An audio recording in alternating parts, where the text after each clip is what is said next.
Сәлем достар, бүгін біз шах плов палау әзірлейтін боламыз. Ол үшін бізге керек болатыны ет, турап алдын ала дайындап қойғанбыз. Сәбіз, пияз, күріш, сарымсақ және де дәмдеуіштер.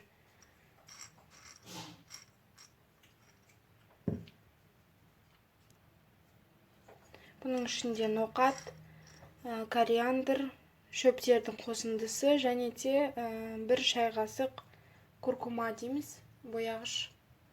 Соны қосатын боламыз. Пияздың барлығын жарты шеңбер етіп турап аламыз. Пияз турап жатқан кезде қазанның астын қосып қойсаңыздар болады.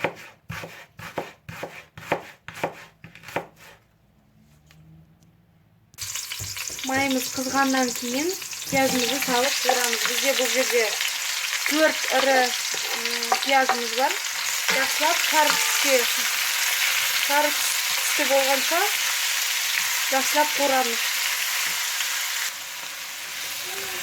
Пиязымыз жақсылап қуырылып жатқан кезде біз етімізді қосатын боламыз.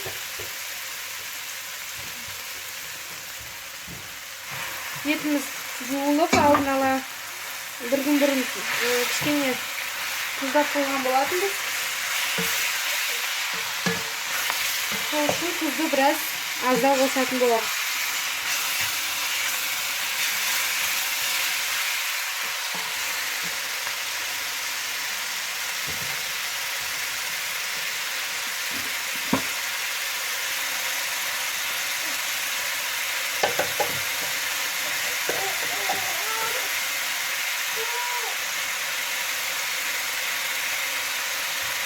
Жарты ас қасық көлемінде тұз қостым.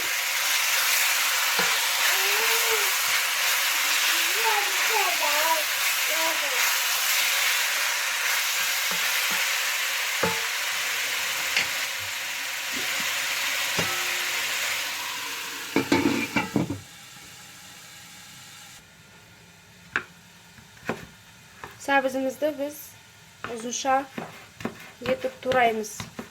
Осылайша.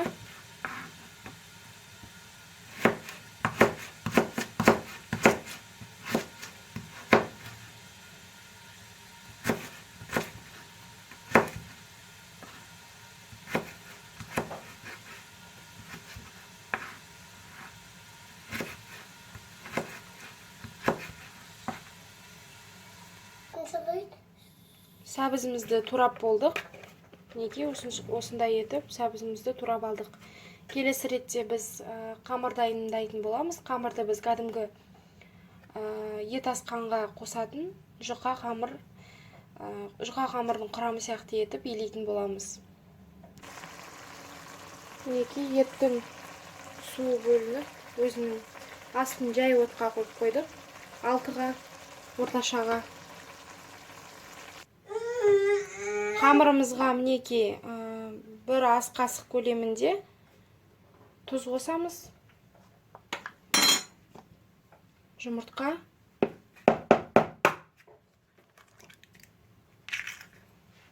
Және кәдімгі су. Қамырымыз дайын. Бетін жауып қойып қоямыз.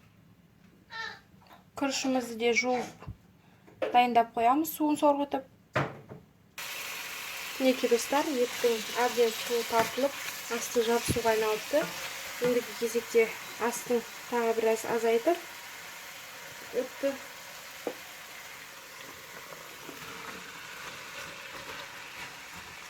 Сәбізін қосамыз. Ендігі кезекте біз су құятын боламыз. Бір кесе күрішке бірге бір қосам мен. Себебі астында өзінде су болды.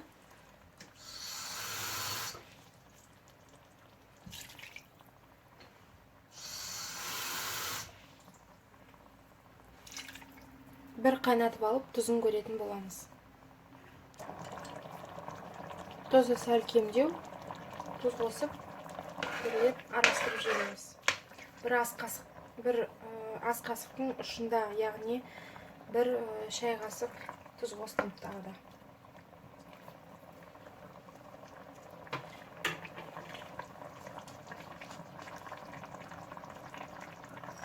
Келесі кезекте барлық дәмдеуіштерімізді салып жібереміз.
Sarımsağımızı dәл ортасына түстіп саламыз.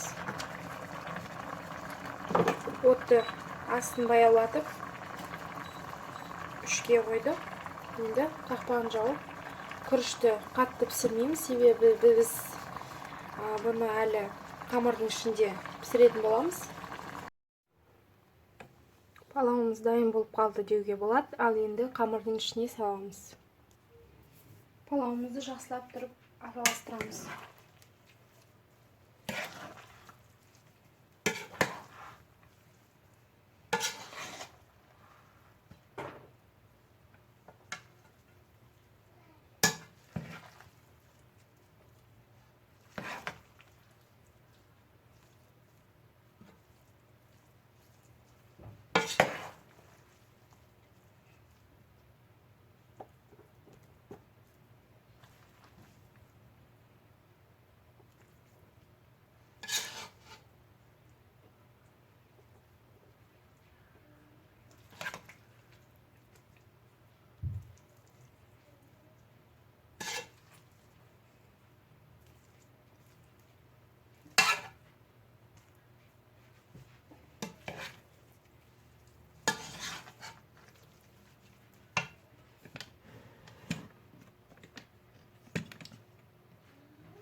Неге салып болдық, енді ақырындап бетін жабамыз.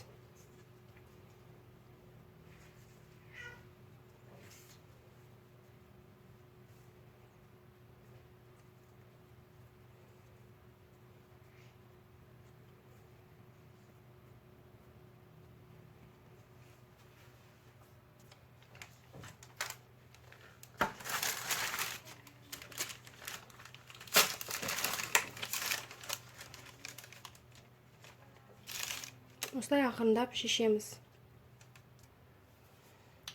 Қамырымызды формаға салған кезде май жағуға ұмытып, неге бетіне қайтадан жұқалап қамыр жайып, жапсырып қоюға тура келді.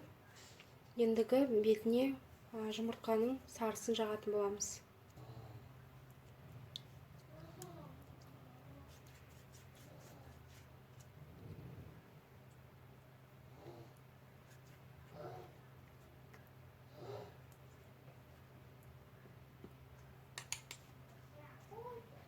Енді 200 градуста қызып тұрған пешімізге салып пісіреміз. Шақ пловымыз дайын болды.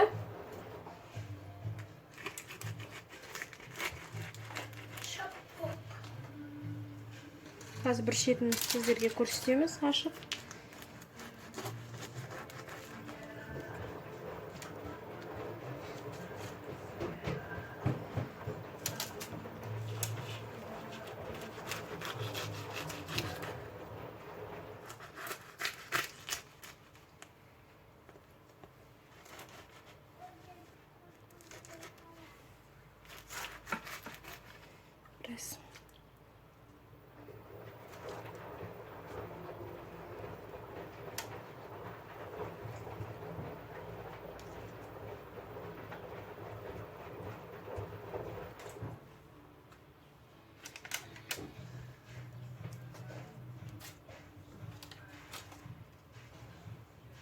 Астарыңыз дәмді болсын.